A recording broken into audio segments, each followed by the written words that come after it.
నమస్కారం. ప్రస్తుతం మనతో పాటు ప్రముఖ ఆధ్యాత్మికవేత్త, ప్రముఖ జ్యోతిష వాస్తు పండితులు ఉమామహేశ్వరరావు గారు ఉన్నారు. వారితో మాట్లాడిద్దాం. నమస్కారం గురుగారు. ఆయుష్మాన్ భవ.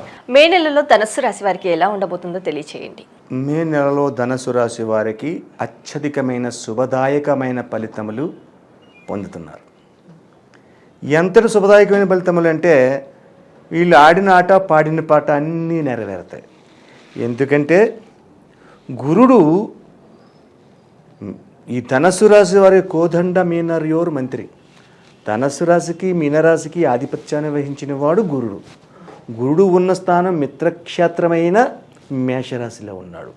మేషరాశిలో ఉండి ఆయన దృష్టి నవమ దృష్టి 9వ స్థానమైన ధనుసు రాశిని చూస్తుంది. అంటే శుభదాయకమైన ఫలితాలు పొందుతారు. వానక్షేత్రమైన మీనరాశిలోని 4 గ్రహములు ఉండినను కూడా ఈ యొక్క రాశి వారికి శుభదాయకమైన ఫలితములే పొందుతున్నారు. అంటే పాపగ్రహము దృష్టి ఈ రాశి మీద లేదు. ఈ ధనుసు రాశిలో ఉన్నవాళ్ళు గతంలో చెప్పుకున్నాం శుభదాయకమైన ఫలితములే ఉన్నాయి. వీరి నెల కూడా అత్యధికమైన శుభదాయకమైన ఫలితములు పొందుతున్నారు. ఏమిటంటే వ్యాపార రంగం చేసే వాళ్ళకి 3 పువ్వులు 6 కాయలుగా ఉంటుంది. వ్యాపారంలో లాభదాయక సంతృప్తికరమైన విధానాన్ని పొందుతారు. అలాగే ఈ ధనుసు రాశి వారు విందు వినోదాల్లో ఎక్కువగా పాల్గొంటారు. అంటే శుభకార్యాలకు వెళ్తున్నారు అని అర్థం వస్తుంది. ఇక్కడ విందు వినోదాల్లో పాల్గొనడం అనేది జరుగుతుంది. అంటే గృహ ప్రవేశములు కాకుండా ఇంకా ఏముంటాయి అంటే పెళ్ళిళ్ళు లేవు, కానీ ఉన్న విషయాల్లో కూడా మంచి పార్టీలు ఏదో చేసుకుంటారు. అటువంటి విధంగా శుభదాయకమైన ఫలితం ఉన్న ఆనందదాయకమైన జీవితాన్ని అనుభవిస్తున్నారు. అలాగే వస్త్ర వ్యాపారులు, అలాగే పప్పులు, అపరాలు, ఈ అపరాలు మాట కొంచెం పలకడం కష్టమే నాకు.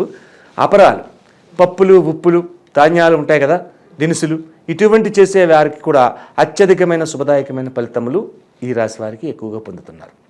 అంటే అన్ని రంగాల వారు పొందుతున్నారు. అయితే వీళ్ళ గురించి ముఖ్యంగా ఎందుకు చెప్పుకుంటున్నాం, వీళ్ళ ప్రస్థానం ఎందుకు వచ్చింది, వీళ్ళకి అత్యధికమైన లాభాలు ఉన్నాయి. రూపాయికి రూపాయి లాభం వస్తుంది అంటే ఒక రకమైన లాభం అయింది. రూపాయికి 10 రూపాయలు అంటే విచిత్రమైన విధానం. ఆ టైపులో ఈ యొక్క వ్యాపారాలకి వస్తూ ఉంది. అటువంటి విధంగా ఉన్నారు. విద్యార్థులు, చదువుకునే పిల్లలేటి, కాలేజీ స్టూడెంట్స్ ఏంటి, ఎవరైనా సరే అధికమైన సంపూర్ణమైన విధంగా మార్కులు తెచ్చుకోవడము, అధికమైనటువంటి ప్రశంసలు పొందడము అనేది జరుగుతుంది. అలాగే ఈ రంగంలోని ముఖ్యంగా చెప్పుకోవాలని వ్యక్తులు కొంతమంది ఉన్నారండి. పోలీసు రంగం చెప్పాలి. ఈ పోలీసు రంగం వారికి సన్మాన సత్కారాలు జరుగుతాయి. ఈ యొక్క నెలలో అధికమైనటువంటి పెద్దవాళ్ళ చేత ఒక గవర్నర్ వచ్చి ప్రశంసించాడు అంటే మాటలు కాదు. అటువంటి విధానాలు ఈ పోలీసు రంగంలో ఉన్నవారు పొందుతున్నారు అధికమైన. అలాగే లాయర్లుగా ఉన్న వాళ్ళకి కూడా అత్యధికమైన ఫలితాలే వస్తున్నాయి. అంటే ప్రతి వారి చేత మన్ననలు పొందడము. ఈ యొక్క నెలలో గృహములు కొనువారు ఎవరైనా ఉంటే ఆ ప్రయత్నం చేస్తే ఈ రాశివారు 10 లక్షల రూపాయలు ఉన్నదా గృహాన్ని కూడా 6-7 లక్షలకే వెళ్ళి పొందగలుగుతారు. అంతటి శుభదాయకమైన ఫలితములు వీళ్ళు పొందుతున్నారు అనేది. అంటే ఏమంటే అన్నీ శుభాలే ఉన్నాయి, కష్టాలు ఏమీ లేవండి, మేము కళ్ళు మూసుకుని పరిగెట్టించండి అనే భావం వస్తుంది. కళ్ళు మూసుకుని ఎలా పరిగెడతారు? అది తప్పు. కష్టాలు నష్టాలకు ఈ రాశి వారికి కొన్ని ఉన్నాయి. ఏంటి అయ్యాయి అంటే వాహన విధానం, అంటే భార్యాభర్తల విధానం. మీనరాశిలో 4 గ్రహములు ఉన్నాయి. ఇంత శుభదాయకమైన ఫలితాలు ఉన్నా కూడా భార్యాభర్తల మధ్యన కలహములు ఏర్పడతాయి. ఆ కలహముల వలన ఇంట్లో భార్య ఏదో సాతాలింపు కింద ఏదో పెట్టిందనుకో, ఈ పరిస్థితి బయటికి వెళ్తే ఎంత ఉంటే ఉపయోగం ఏంటి, తినలేడు. అలాగే భోజనం చేసే సమయంలోని వీళ్ళు సరిగ్గా భోజనాన్ని కూర్చుని భోజనం చేస్తున్నారన్న సమయంలోని ఎవడో దూరం నుంచి చుట్టం వచ్చాడు. ఈ భోజనానికి ఆటంకం వస్తుంది.